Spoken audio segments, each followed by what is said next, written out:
I was sitting in the server room when everything I'd built started blinking red. Not crashing, not glitching, just blinking. Quiet, deliberate signals telling me the system was entering lockdown. EchoGrid, my predictive control framework, was initiating its license expiration protocol.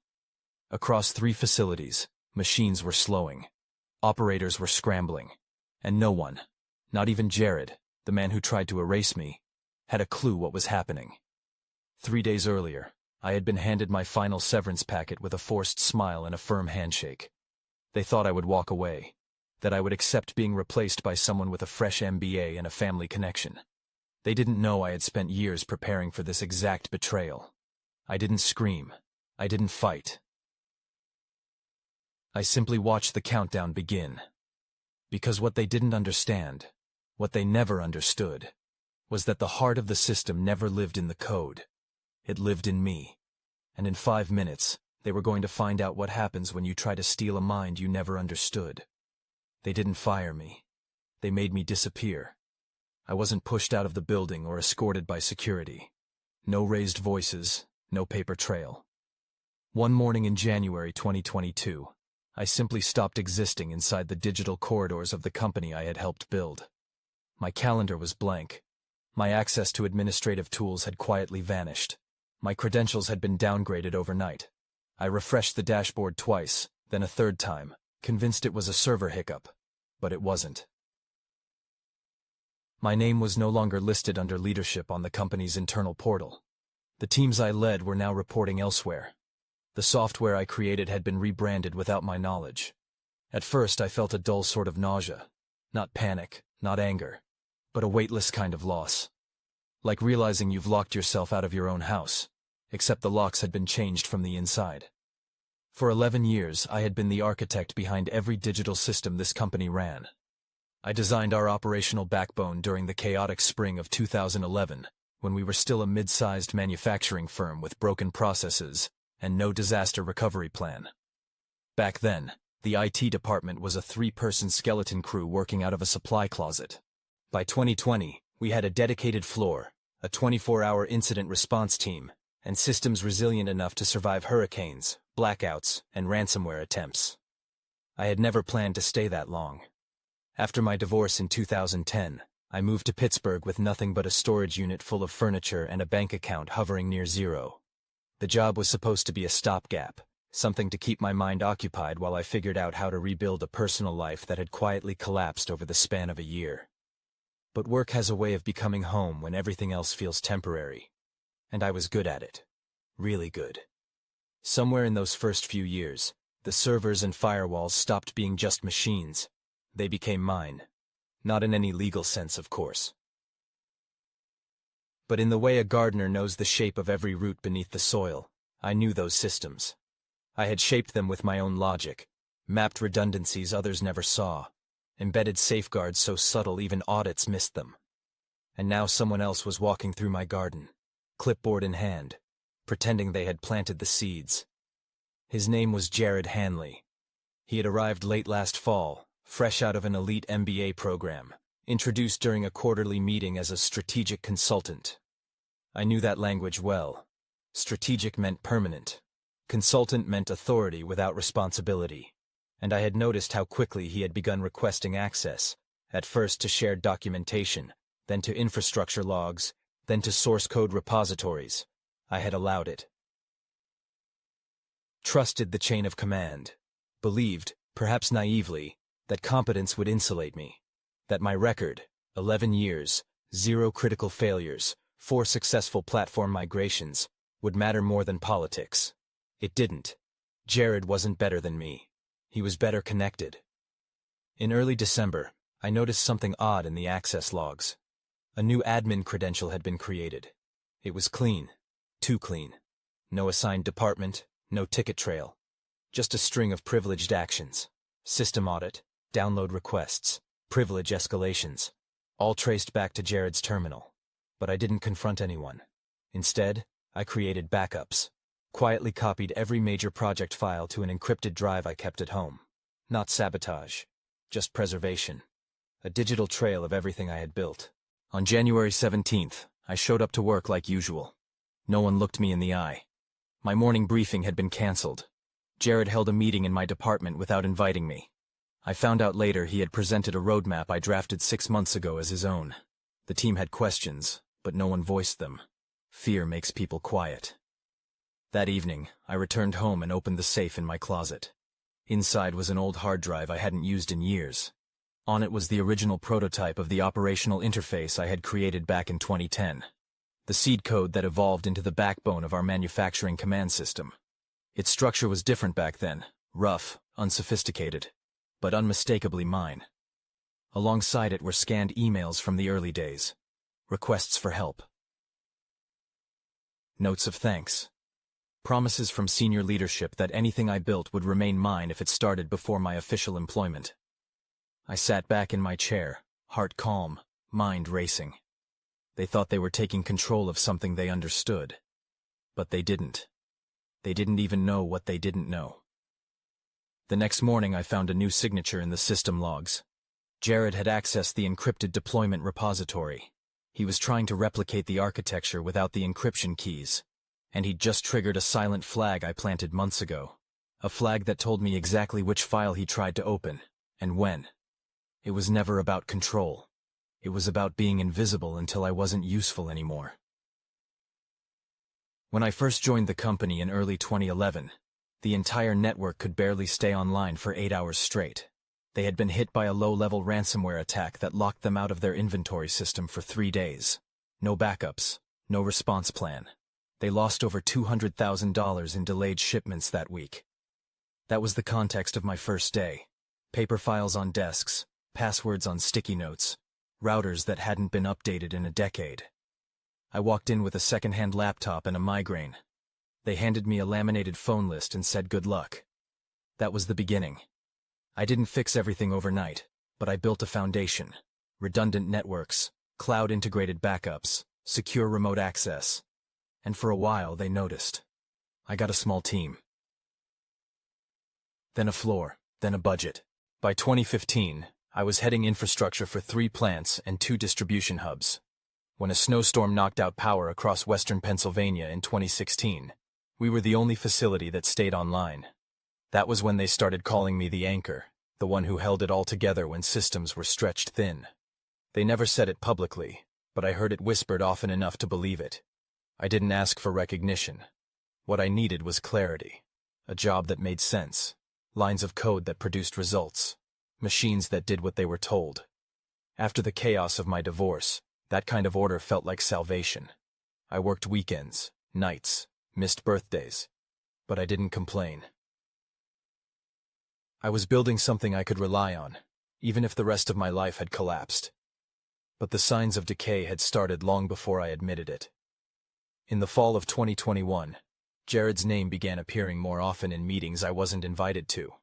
He walked the floors like someone measuring walls for renovation. He asked polite questions that sounded like compliments, but they weren't. He was mapping weaknesses, testing where the foundation could be cracked without collapsing. He started small, subtle changes to documentation, tweaks to naming conventions, internal emails that redirected credit for process improvements. Then came the unannounced audits. Then the reassigned projects. By mid-December, I was no longer being consulted on new initiatives. But my name was still attached when those initiatives succeeded. That was when I started writing everything down. Not on servers, not in shared folders, but in notebooks I kept at home. I wrote out architecture maps, update cycles, deployment dependencies, behavioral logs, threat response protocols. Not to sabotage anything, not to wage war, just to remember what I had built in case it was taken away. Jared didn't understand the systems. Not really. He understood presentations, metrics, buzzwords. But he didn't know how our machinery behaved at peak load. He didn't know the reason we used redundant legacy code in the scanner interface was because the new firmware had a hidden conflict with our robotic sorters. He saw old code and thought inefficiency. I saw stability. I wasn't going to hand over everything to someone who had never stayed in the server room during a 60-hour crisis, who had never seen a line manager in tears because the system crashed during payroll, who didn't even know that the air conditioning vent near Rack 9 needed to be cleaned weekly, or the backup unit would overheat. One night in early February, I stayed late, walking the corridors of the server floor. No one else was around. The hum of cooling fans felt like the closest thing to peace. I ran my hand along the edge of the main cabinet, the one I had ordered custom back in 2017. Everything inside it had been rebuilt by me, twice. I opened the monitoring interface. My credentials were still active, but barely. I saw Jared's login had been given top-tier admin access 2 weeks before I even realized he was trying to push me out. He had downloaded nearly every file I ever created. He was trying to reverse engineer the entire infrastructure. But what he didn't know, what no one knew, was that many of my core modules weren't stored on the main servers. They had been compiled off-grid, on personal development environments, and integrated manually. The official documentation described the surface. The real code ran deeper. I had created a custom protocol back in 2014. I called it Sentinel. It monitored access patterns, tracked anomalies, and could silently log activity even from privileged accounts. I had installed it after a previous director tried to bypass one of my access layers and triggered a recursive loop that almost brought down the database cluster. It saved us that year. No one ever knew it existed. And now it was watching Jared. He triggered it when he tried to clone the core scheduling engine. Sentinel flagged the duplication attempt, timestamped it, and copied the metadata to my offsite archive. I had proof. Proof that he wasn't just replacing me. He was attempting to claim my work. And then something unexpected appeared in the logs. A third user. Not Jared. Not me. A new administrative credential created 5 days ago, accessing the license registry for my proprietary system. Whoever it was, they were preparing to sever me from the last piece of infrastructure that still carried my name. There's a particular silence that settles when you realize no one is coming to defend you. Not because they don't care, but because it's easier for them to pretend they didn't see it happen.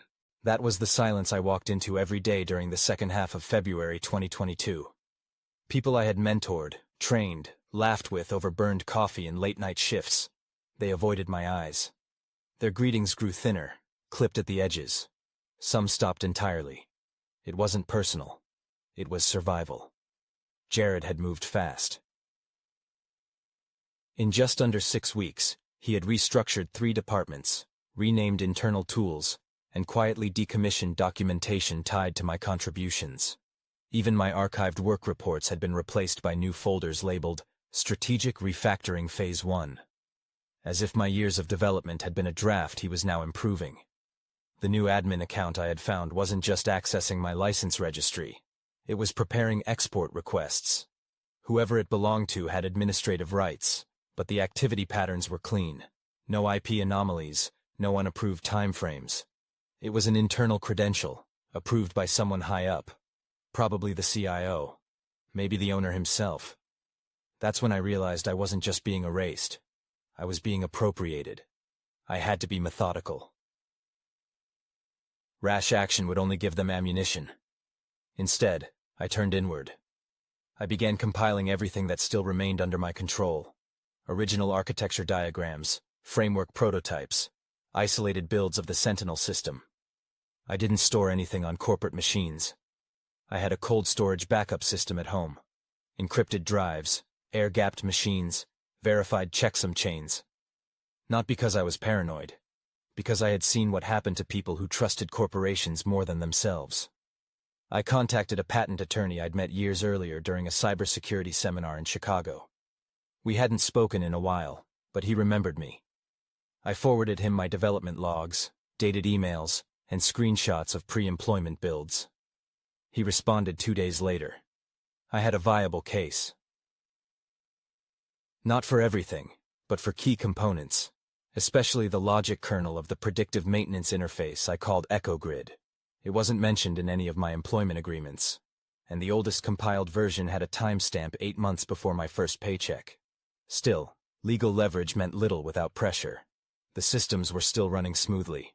Jared had not yet hit a wall, and as long as everything functioned, no one cared whose fingerprints were underneath. That would change eventually, but I needed to move faster. I turned to someone I trusted, Luis. He had joined my team in 2015, back when we were rebuilding the analytics pipeline from scratch. He wasn't just a good coder. He understood the architecture intuitively. I had trained him myself. And despite the silence from others, I sensed that he was still watching what was happening to me with unease. We met in a coffee shop on the south side, the kind with cracked tables and strong drip. I didn't ask him to choose sides. I just told him I needed clarity. I needed to know which of my builds had already been transferred to the new environments, and which still retained original hooks. Luis hesitated. Then he told me that Jared had scheduled one-on-one meetings with the entire department. Alignment assessments, he called them. He was mapping out redundancies. Not system redundancies. People. That was the final signal. They weren't just replacing me. They were scrubbing me. Systematically. Efficiently. Silently. Back at home, I unearthed a series of sealed manila envelopes from my office shelf. Inside were printed diagrams, notarized declarations, and a sequence of version logs with cryptographic hashes, dated, signed, and certified. I had assembled them years ago on a hunch. Not because I expected betrayal, but because I knew history had a rhythm. And the smart ones prepare. I sent copies to the attorney. He confirmed what I already knew. The system was mine. Not in its entirety, but in enough of its foundational elements that any attempt to sell it externally, or claim full internal ownership without licensing, would be legally risky, especially if the documentation ever reached regulators or investors. That night, I logged into the remote tracking node I had hidden behind our main analytics firewall. Sentinel was still active, still watching. It had recorded every unauthorized duplication, every permissions escalation, every instance of back-end manipulation. It wasn't malware. It didn't sabotage anything. It simply remembered. Impeccably. At 2:43 a.m., I received a ping. The new admin credential had triggered a licensing pingback to a sandbox server I had created years ago for offline testing. That only happened when someone attempted to compile the core logic into a new environment. I checked the logs. It was EchoGrid. Whoever was behind that credential had just tried to package my software into a clean container, meaning they were getting ready to sell it. Or worse, transfer it to a third-party vendor. And the license still bore my name. There's a moment in every fight where you stop reacting and start planning. That moment came for me on a rainy Thursday morning in mid-March, when I found my access to the core diagnostic tools suspended without warning. No announcement, no explanation. Just a polite error message where my credentials used to work. I wasn't surprised. They were closing in. The transition was accelerating, and Jared was getting bolder. He didn't just want me gone. He wanted to make sure that no one remembered what I had built, that my work became his legacy. But you can't rewrite history if someone kept the receipts. And I had. Every piece of logic I had ever integrated into that system had my fingerprints. From the behavior-based alert logic to the feedback loop that adjusted scheduling in real time based on machine drift, I had designed it all to be adaptive, modular, and quietly traceable. I had never intended to use that traceability. It was built for recovery, not revenge. But now it became my leverage. I spent the next 48 hours reviewing off-site backups, cross-referencing logs, and ensuring that every element of EchoGrid's original source architecture had been preserved and time-stamped. I wasn't planning sabotage. I was preparing to defend my name. Vanessa had started forwarding internal memos to my personal inbox. She didn't say anything directly, but the messages spoke volumes. Jared had scheduled a full-scale infrastructure review with a third-party consultant, someone from a tech firm that specialized in rapid transitions and acquisitions. That's when I realized what this really was. It wasn't just about pushing me out. It was about positioning the company for sale. A streamlined digital infrastructure, clean documentation, young leadership. They were dressing it all up for someone else. And EchoGrid, the system I had spent nearly a decade shaping, was the centerpiece of the pitch. I couldn't stop the sale, but I could make sure my name wasn't erased from the foundation. I met with a second legal advisor that Saturday morning, a software licensing expert who reviewed the provisional patents I'd filed and gave me a list of high-priority elements to isolate. We worked in a rented office for 6 hours straight, compiling a new build of EchoGrid, one that stripped out all proprietary integrations and operated as a standalone platform. It wasn't as efficient, but it was clean. And more importantly, it was mine. That night, I created a digital signature token, a kind of license heartbeat embedded in the runtime logic of the production version. It didn't disable anything. It didn't interfere. It simply checked, once every 12 hours, whether the system was still authorized. If it wasn't, it would enter a passive lock state. Not a crash, not a shutdown, just silence. Machines would keep running, but the intelligence would be gone. No predictions, no optimization, just manual control. I deployed it at 3:12 a.m. On a Sunday morning, while the city slept under rain and fog. I knew they would notice something eventually, but by then it wouldn't matter. The licensing protocol was legal, documented, and tied to the original development logs. Even if they discovered it, they wouldn't be able to disable it without breaking the entire architecture. That week, Jared hosted a leadership call to present the future vision for operations. He stood confidently in front of a sleek presentation, pointing at performance charts and simulated models of increased productivity. He mentioned EcoGrid by name, not mine, just the name, as if it had always belonged to the company, as if it had been conjured by the business itself, rather than a decade of sleepless nights and system rebuilds. I watched from the back of the room. No one noticed me. I didn't speak. I didn't need to, because the countdown had already started, and in 6 days, at exactly 9:17 a.m., they were going to learn the difference between using a system and owning it. There's a unique kind of satisfaction in doing everything right, quietly, while others are still pretending they hold the leash. I had spent the last decade building systems that didn't scream when they broke. They warned you, whispered in logs, blinked in quiet patterns only the builder could see. That was how I knew the time had come. By the following Wednesday morning, 5 days into the license heartbeat cycle, EcoGrid began to slow, not fail, just hesitate. Its predictive loops timed out every few hours. Response times to sensor inputs delayed by milliseconds. Nothing catastrophic, but enough to raise flags, enough to confuse the ones who believed they had taken control. Jared emailed the infrastructure team that afternoon, requesting a review of the forecasting modules. He CC'd Vanessa, Luis, and 2 new hires who had barely touched a production environment before. I wasn't included. But I didn't need the message. I saw it in the logs. I saw their frantic attempts to reroute variables, patch loops, spin up new instances. It wouldn't work. The system wasn't broken. It was following protocol. On Thursday, Vanessa slipped me a note, handwritten, folded twice. She didn't say a word, just left it on my desk and walked away. Inside were 6 words. They're preparing to replace the entire system. My pulse didn't quicken. My jaw didn't clench. I just stared at the paper until the words dissolved into the grain. It wasn't surprising. It was inevitable. The truth was they couldn't replace it. Not really. EcoGrid wasn't a software stack. It was a logic structure built to the shape of the company itself. Every configuration, every exception, every bypass had been molded over years of real-world events, downtime, overloads, material mismatches, unpredictable vendor delays. I hadn't built a product. I had mapped an ecosystem. Still, I prepared for the worst. If they tried to hard-cut it, the system would shut down. Gracefully. Predictably. And I would not be blamed. I had signed no contracts that relinquished ownership of the original code. I had filed patents.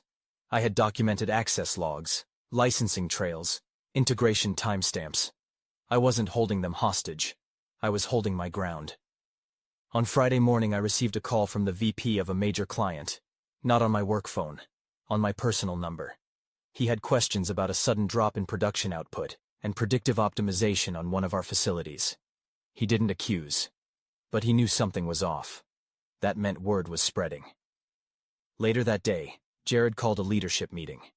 I wasn't invited. I showed up anyway. I took a seat at the end of the table, opened my notebook, and listened. He didn't acknowledge me. He spoke for 20 minutes about technical realignment and third-party efficiency audits. I knew what he meant.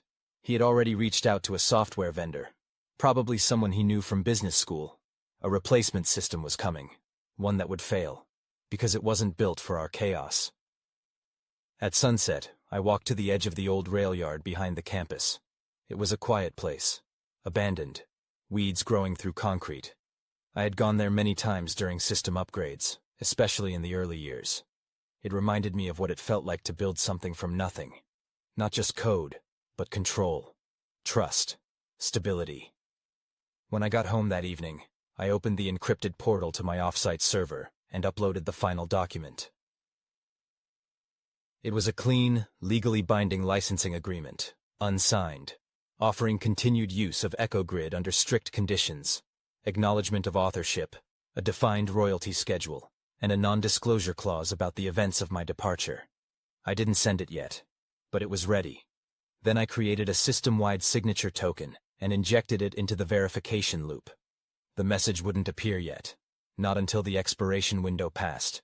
But when it did, every instance of EcoGrid across all operational facilities would pause and display the same phrase. License expired. Contact the developer. I logged out and closed my laptop. No guilt, no doubt. They wanted a system without the builder. They were about to find out what that meant. The world didn't stop. It paused.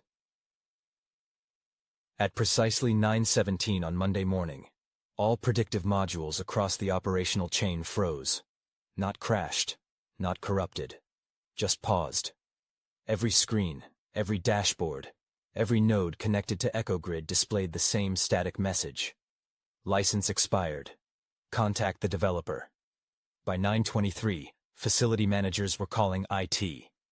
By 9:38, production had slowed to manual override. By 10, every manufacturing line across the company's 3 locations was operating below capacity. Technically still functional, but blind. By 11, Jared called me. I didn't answer. I didn't have to. They didn't know how to fix it because they had never learned how it worked. They had copied architecture without absorbing intention. They had read my code but never understood the philosophy behind its logic. EcoGrid didn't break. It refused to be stolen. At noon, I received a message from Diane in legal. It was professional, controlled, but there was a tremor underneath the lines. She requested clarification on the licensing structure of the system and asked whether I would be open to a conversation. I replied with a single PDF, the unsigned licensing agreement. Terms included: full author attribution, royalty percentage retroactive to January 1st, and an NDA covering the events surrounding the system's transition. I didn't threaten. I didn't raise my voice. I didn't demand. I submitted a legal structure built to the same principles as my code: clean, defensible, and non-negotiable.